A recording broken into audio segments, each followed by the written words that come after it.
I remember... Can't believe I just need a mad person. I remember the early 80s when the troubles in Northern Ireland... Yeah, the troubles in Northern Ireland were quite high, and myself and Hugh Laurie and Robert Bathurst, we were doing this comedy show. We'd all just had haircuts. You in the IRA would be and brilliant. we were in this dark green minibus, and we looked like soldiers. We looked like young... You didn't. Yeah, and so... Because I was thin then, and I looked like an officer, and... we put our faces against the window and went... So we tried to look like a Variety Sunshine bus. So that the IRA wouldn't shoot us. Oh dear, oh dear. It's shaming. Don't shoot, it's the Variety Sunshine. These terrorists have always got that sort of sentimental heart to them, isn't it? Can you do that action again? I just want to see that again. Sorry, stop it. It's not fair. Excuse me, everyone. I think they forgot to put a camera on me because I'm a fucking girl. Never.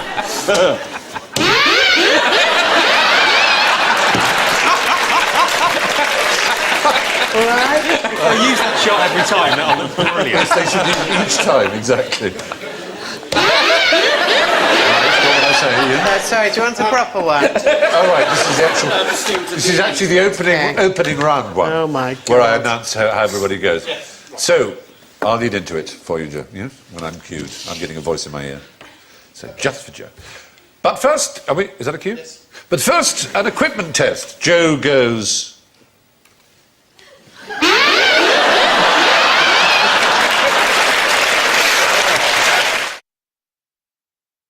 An extra point. What do Australians call a prawn? Shrimp. Oh no,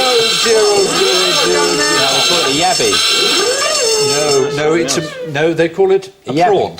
The reason you might have thought it was a shrimp is you remember Paul Hogan had the Foster's thing, put another shrimp on the barbie. Mate. Yeah, but that was made for the American market where they do call prawns shrimps. That's the reason. Oh, it's just an extra trick. Quite interesting. A quite interesting point. Thank you. Yes. Did you know, incidentally, that the colour Barbie pink is copyright of the Mattel Corporation? And did you care? I was only discussing this the other day with the vicar. There you are. Anyway, let's have a look at the scores. As he stroked my Barbie pink boots. Oh, really? Prawns aren't pink till you've cooked them, mine. They're horrible. They're horrible, slimy grey, aren't they? You wouldn't eat one if you saw it raw. Yeah. They are really maggots when you look at them. They are just maggots of the sea, aren't they? Well, they feed off effluent pipes. Mm. They do. They swim around. That's where they feed. They swim around the ship pipes. They pump stuff out to sea. Yep. There's not much to recommend them, really, is there, when you think about them? They're bloody nice with avocado. Delicious. And you also have to pull the little black gut line out, the little entrails. Cocktail sauce, prawn cocktail sauce. Mary Rose, yeah. Ketchup and mayonnaise. Yes, that's right. That's all you need. Yeah. That's what it is. They're like 4 talking lolly sticks, aren't they? If 2,000 coleopterists discovered 4 new species a day each, how long would it take them to discover 10 million species? Oh, you're... 4,000. 6.5, 2, 3, carry the 6. 104, divide by 17, 80, 40, 90, 30... 60, 2,642 years. 3.5 years is the answer. It's not that much, actually. 3.5 years. Quite marvellous. My message, you say. Quite Where's marvellous. the working out? That's your job. Where's your working out? So it's on rough paper. It's on rough paper. Bombardier beetles, they squirt a mixture of an extraordinary thing called hydroquinone. Why are you telling him? Hydrogen... It's got a natural... I'm trying to bring anybody in. No, but you're thinking, well, Alan is in the moat outside the Castle of Knowing.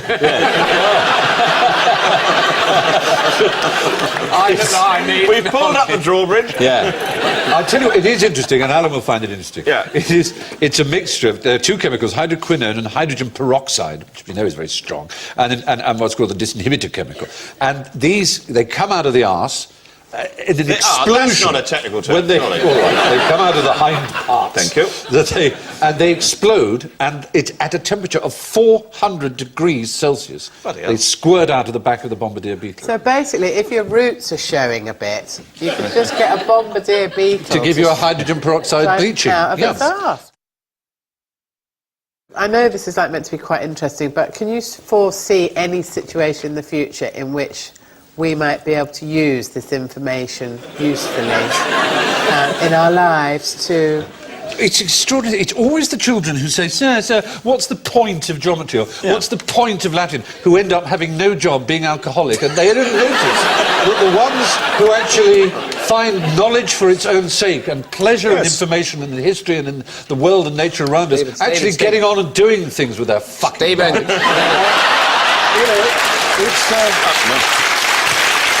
It's an odd thing.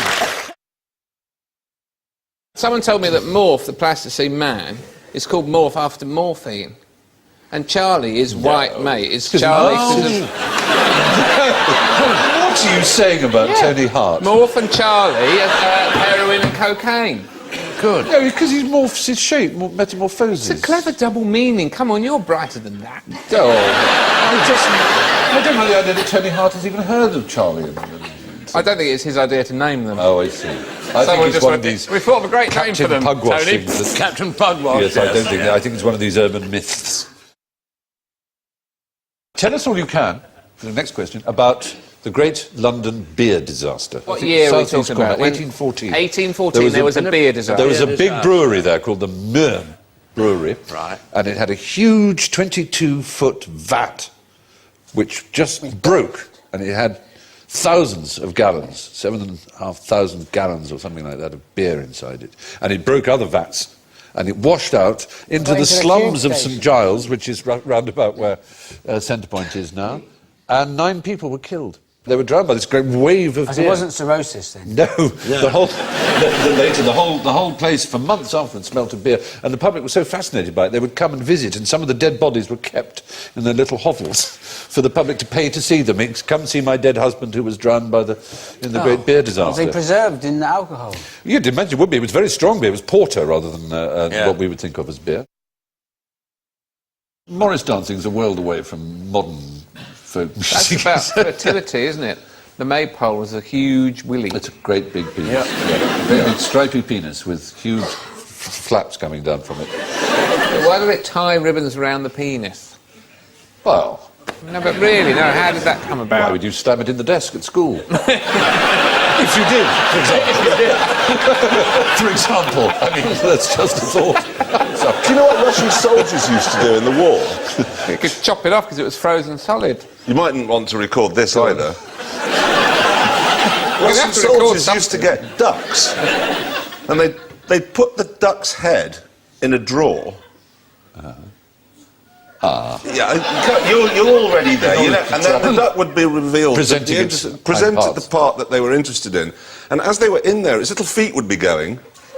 Well, they would add a sort of rhythmic pulse. Sort of rhythmic pulse, and that would be nice, just, you know, a little... That's how their tanks worked. Yeah, that's how they powered them, and then at the moment you just slam the drawer shut. Oh, that's so unkind. Well, you could then eat it, I suppose. I'm not saying it's a good thing. No. Hence the phrase, fuck a duck. There you go.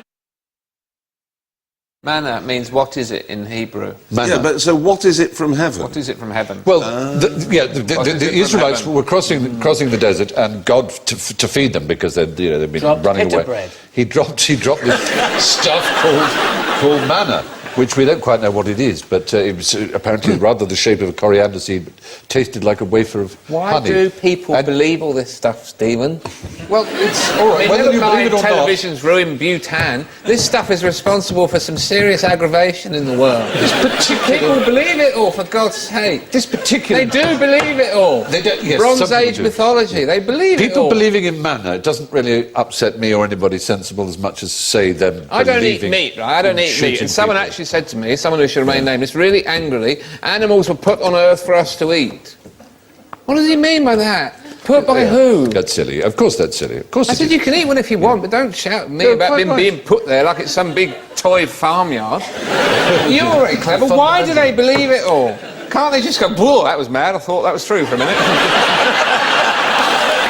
Why do people believe it? Because they are foolish and ignorant They and need to scared. believe it. They need to believe it. There's a distinction to be drawn between those who claim to have access to revealed truth and therefore claim to know what happens to us after we're dead on the basis of a text, whether it's a Quran or a Holy Bible. Why do people believe them? Which is nonsensical. And if they want to believe it, they're fine, but they mustn't push it down our throats, and they mustn't tell me who am I allowed to go to bed with and who I'm not allowed to go to bed with. It's not acceptable. Anybody who tells me what happens to me after I'm deid is either a liar or a fool. That's because what they I don't mean. know. That's what I mean. You see? I don't. That's right. But Oh, hello, it started a movement. See, now, I don't mind. no, I don't but mind I don't mind people the myth of the Jewish people having manna dropped on their heads. That doesn't actually matter. That's no more different. That's like Greek myth or any other myth. That's fine. But it's when it gets to telling people how to behave is where we do draw the line. There's a polar bear jail in Manitoba. What? The polar bears. You don't want to be banged up in there, I tell you. I don't want to be banged up anywhere. It's What in are you the in town for? of Churchill in Manitoba. It holds up to 23 polar bears. One polar bear sat in the corner with a harmonica. Churchill's right on the Hudson Bay. It's above the tree line. Very good, yes. It's quite The right. Which is- coldest town in Canada. yes, which is why, and of course bears live quite close by. What And- crimes do they commit? That Well, they come in- They come into Or are they town. just like these people shoot drifted in them with Afghanistan? tranquilizer. They're just arrested and put somewhere. Well, someone thinks about Exactly, what to do. without so much as a Yeah, lawyer yeah. or anything. They're made to wear orange boiler suits. Yeah. Particularly degrading. Hood over them. Which for a Yeah. polar bear is disastrous. Absolutely. Do they have to have their photos taken? They stood there like...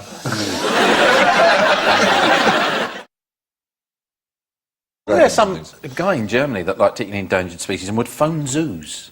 Whenever their tigers died and things, he'd go, I'll buy it. I only want the leg. Go on, 400 nicker over the leg. Oh yeah, you've got a rhinoceros who's not too well. So he serves roast panda and things like that. Yeah, honestly, this guy, and he got caught with a freezer full of endangered meat. A bloke who wrote the Hokey Cokey died recently. He was 93. Yes, go on. Do you know it? I do, but tell the ladies and How gentlemen. about anyone that doesn't know, and you can just come down and he can tell it to you. Go on. Well, at the funeral, what does it go? They went to put him in his coffin. They put his left leg in, then the fucking trouble started. That's the one. Is that it? That'll do. That'll do. That probably won't be in the actual broadcast. What's quite interesting about young, single, female turkeys? Do they wear the pained expression of much older married turkeys? Well, they might do, oddly enough. Do they have male genitals and You're very close in a strange sort of socks? way. Socks. Socks was just going too far. It's not that they have male genitals, but they don't need males. In a very particular Like way. most females? Yeah, right. Yes. Sorry. Just They get can back to my impregnate old themselves with a persona. turkey baster. Very pleasing idea. Or is it sort of? I mean, I don't need you. they can give birth without breeding. It's called parthenogenesis, sort of virgin birth. And it's quite common in other reptiles and things, snakes, lizards and so on. So the But- Virgin Mary, this won't stay in. Could have been a turkey. Little more than a turkey bird. More than a turkey, exactly. A Thanksgiving turkey. Slightly glamorised by the Catholic If Church. only I'd realised that, then I could have played her in the nativity play. I look most like a turkey. Go on. That's why we have turkeys at Christmas. Why? The Virgin Mary was a turkey. 11 million turkeys get eaten in Britain every Christmas. That's a beautiful fact. There's a lot of them, isn't it? Yeah. And you never, ever see one. You do if you come from Norfolk like me. Yeah, well, you can hear them in the underground sheds Yes, that they I live know. in. They live in Concentration vast turkey bunkers Yeah. under Norfolk Broad. They Where genuinely do you see experimented. them, So, well, you see them crammed into sort of, Crates, containers and things. Help us, Stephen! Stephen! Fucker! Only if you'll gobble me. They are. Sorry, I'm not supposed to hear that. But Bernard Matthews, this probably won't go out because he'll sue, but I do know this is true because I knew an employee Is he a twat? Yes, but he employed someone to work on the idea because his turkeys were getting so fat and their breasts so enormous, they were falling over forwards. They were overbalanced. They couldn't stand. And he genuinely wanted the idea of developing one with a third leg under its breast, which would both support it and be an extra joint. Has he spoken to Jordan? It's horrifying. Catfish have the most taste buds of any living thing. God, I bet they're fussy then. Like cats. Yeah. But not only, of course, wouldn't they be able to tell what chocolate is, but it would be toxic. It would kill them. Kill them? Yeah, it's actually poisonous to us, but the lethal dose is quite high. It contains a... I've got close. Yes. As in the phrase, death by chocolate. Did you have a whole tin of Quality Street? Would that kill you? Yeah, I reckon about 22 pounds is the lethal dose for a human. That's nothing. No.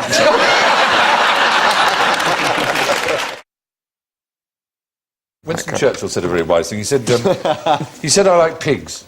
He said, cats look down at you, dogs look up at you, but pigs regard you as an equal. So I think pigs are wonderful animals, don't you? The thing is, pigs are carnivorous, aren't they? Because there was a farmer around Omnivorous, yes. where I lived when I was a child, and he had a heart attack in the pig pen and it ate him. I read about it. There was one. It's not funny, but it's quite interesting. There was isn't it? When the kids come up to you, they go, "Are you on telly?" or "Are you off telly?" I've seen you off the telly. Yes, you've seen me now off the telly, but before you'd only seen me on the telly. Then while you're composing an answer, they steal your mobile. But what did they do to you? Showbiz. What did they do to you involving bamboo? Oh, yeah. An amazing story. They nicked my car with it. Well, they got a bamboo cane with a hook on the end and they put it through the letterbox and got my car keys. And when they found the car later, crashed, it still had the bamboo cane in it, as if they were going to crash it, get the cane out and nick another one. And so the long night wears on. And then there was another kid came in the front door, he'd got the front door keys, found him in the kitchen. Was he violent, or was he... No, I was wearing only a T-shirt.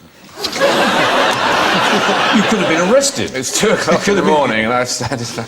So... did the judge believe your story when the police found you in the kitchen? If you do have a burglar in the house, flash him and he'll leg it. He will leg it.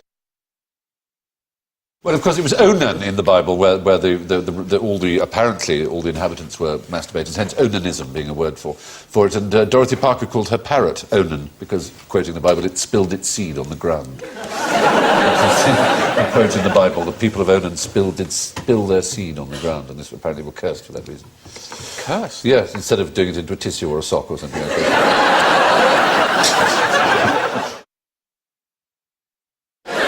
You know, Kinsey, as in the Kinsey report, he shocked America in the 50s with his revelations about, firstly, the American male and then the American female, simply by asking all questions, known as the deafening report, the Kinsey report, and it shocked him. And one of the things it said was that 90% of all American males masturbated regularly. And his journalist said to Kinsey, what does it say about our people? What does it say about America, Dr. Kinsey, that 90% of American males admit that they masturbate regularly? And he says, it tells us that 10% of males are liars.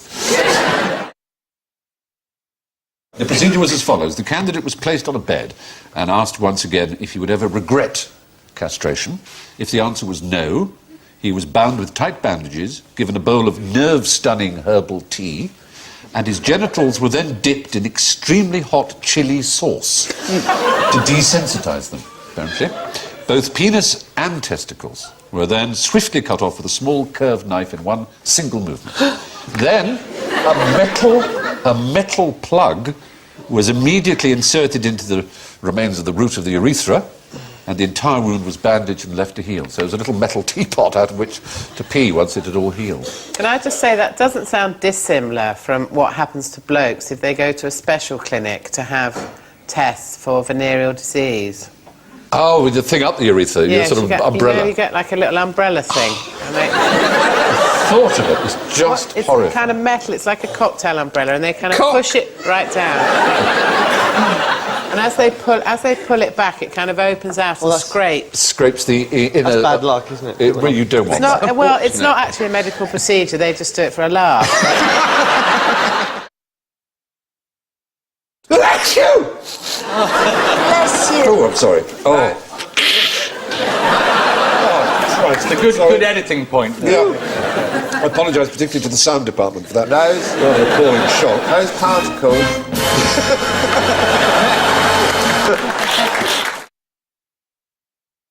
Why was this such a hotly contested event? The Toronto Stork Derby. Yes, Rich, you're going for your... No, you're not. You tease. It's the provisions of a very eccentric will which left a prize. It's like some 50s Ealing comedy. This very eccentric, very rich man left a prize to the woman who could give birth to the most children in 10 years. Yes. Oh. And it was called the Stork Derby, And as that, in the stork delivering a child. And there was great fuss about it because 2 women gave birth to 10 children in that 10 years, but amongst them was a stillborn child and 3 or 4 obvious bastards. And the judges talked about this and used the phrase obvious bastards. And eventually, because the money actually became worth more and more because it was actually in stock, which was highly successful, some tunnel. So it was worth about $750,000 by the end of it, Canadian. But eventually 4 women who gave birth to 9 children shared the prize, and the 2 who were disqualified were given $12,500 each. He had other weird provisions in his will. He left shares in racetracks to anti-gambling clerics, and shares in breweries to prohibitionists. So he was a weird old fella, Millard. Well, it isn't anything. There's no such animal. Huh? There's a panther. There's a black panther. Well, there's a black panther as a name given to criminals and to various other things, but no, it's a black leopard. The panther is a Greek word meaning all beasts. Oh. So it covers all kinds of things, but there's no actual animal called a panther, oddly enough. So Cougars, jaguars... I am a panther? if you like. But scientifically, it is applied to cats. I'm quite happy with that. Technically, you have Panthera leo is a lion, Oh, and Alan, Panthera tigris is a tiger. you're a panther. Panther. Joe's. Wouldn't that be terrible? Super asthmatic. It's super asthmatic. Here he comes now.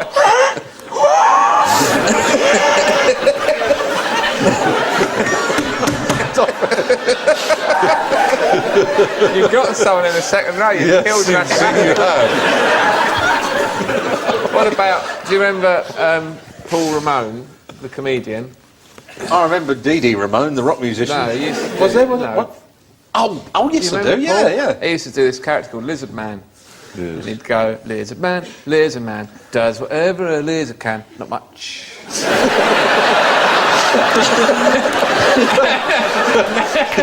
And then he'd go, help me, Lizard Man! Ah, Lizard Man, you bastard! This thing I was doing about Einstein was where he was when he first went to America, and because he was always crumpled, and wherever he used to go, he never used to take any clothes or soap or anything, not even washing things. And when someone asked him why, he said, "Well, those things are just unnecessary ballast." He said, and he was staying round in America. We just started working at the university, and one day there was a phone call there in the office, and his secretary answered and said, "Yeah, who is it? Yeah, what do you want?" And this voice just said, "I need to know the address of Mr. Albert Einstein." And the secretary said, "Well, I'm sorry, I can't give out that information. Can I ring you back? Who is it speaking, please?" And the voice said, "Well, it's Albert Einstein. I can't remember where I live." Oh, bless. What was stolen from both Bach and Handel by the same tailor? As I say, they never met. They were born in Germany in the same year. And there's Handel, yeah? Is it sandal? No, it wasn't. Like a rare rhyming slang, like Brahms and Liszt. Bach and Handel. Oh, a sandal. Yeah? Yeah, well, it would work. Maybe they wore sandals with socks. Nice Bachs. Yeah. That one there, is that Brian May's dad? One on the right's John Sessions. Touch of that. Everyone looks like John Sessions. They do. The one on the left is the angriest man I've ever seen in my life. And he clearly hasn't slept for ages thinking of music. Music! Well, you're right. He wrote more than just about anybody else in the history of music. But did it make take him you happy? years Did to it make him happy? write it out. Clearly not. We hope, well, probably not. He was immensely gifted. You know, what do you use to play an organ, a church organ? Fingers. Fingers and toes. Yes, fingers and toes. But he had to add to that. He'd add extra. He put a peg into his mouth, and he would add other notes while playing on 3 different keyboards and with his feet. He could do that and play. I mean, He's a extraordinary. nut, son. Now look at him. He's mad. Yeah. You were about to tell us the answer, though. I was. His name was John Taylor. He styled himself the Chevalier or Cavaliero or Chevalier, however you want to say it. And he was a fraud, really. He was an incompetent, and he was dangerous, and he deprived both Bach and Handel of their sight. It's a weird coincidence. He claimed to be an oculist. And if he was such a thing, he was one of the most incompetent who ever lived. And Samuel Johnson made a comment about him as being an example of how far impudence will lead to ignorance or something of that nature. And he professed to do a cataract operation. And he would puncture the eye, and stuff would come out. But what I don't understand is, why did they let him do it twice? And once he screwed up one of your eyes, you go, oh, go on, have another go, you'll get it right the second time. You know a story about a last dinner in a prison, don't you? Yeah, Harold Chipman. Harold Chipman, yeah? Yeah, he had a curry for his last meal. And they said, did you enjoy it? And he said, yeah, but I could murder a nan. Whoa. Yes. You see? That turned him against me by lulling me into telling a Harold Chipman. It was your fault for being aggressive about that. That was like Morecambe and Wise, that double act there. Hey! You know a story. I believe. Can I sing my song? Can I sing my song? Will you stop interrupting? Can I sing my song, Tommy? Tommy? Sing my song. Sorry, I'm so sorry. I've seen a whip display in a theme park. Oh, where they get the ash off the cigarette and all that accurate. Yeah, they have it. Was that they a blinded Soho a theme child. park? They had a blind child. No, they gave a child lung cancer by making it hold a cigarette. They whip it out of I that. had a couple of guys, by the time they got it out, too late. It was already doing one of those horrible adverts they show in the afternoons during Colombo. Oh, People go, oh no! I didn't think it would happen to me. Yeah. Very grim. Those adverts are I tell you the ones I hate, those debt adverts, those poor... Oh, Ocean hollow, Finance. like, Ocean Kill them all. Finance. The debt one's evil, and it's just these people going, oh, I'm up to my eyes in debt. Abbey National, because life's complicated enough. Who's that? Who's that? Who was that? Who was that? All right, Alliance and Leicester. Oh, yes. Everyone's too young to remember that. And you had to split the money with the other fella.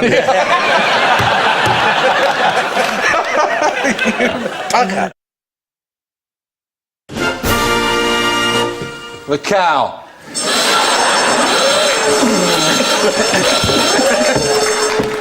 Oh dear. The cow.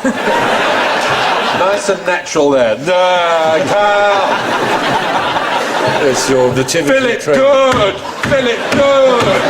Fill it good. Sweets. More natural. Why not? That's all we need. Well, ladies and gentlemen, we're through. It's time for the Christmas party. We're all done. Oh, yes, you said that. Ladies and gentlemen, we're through. Thank you. I hope you've enjoyed the show. It's been a pleasure. Fantastic.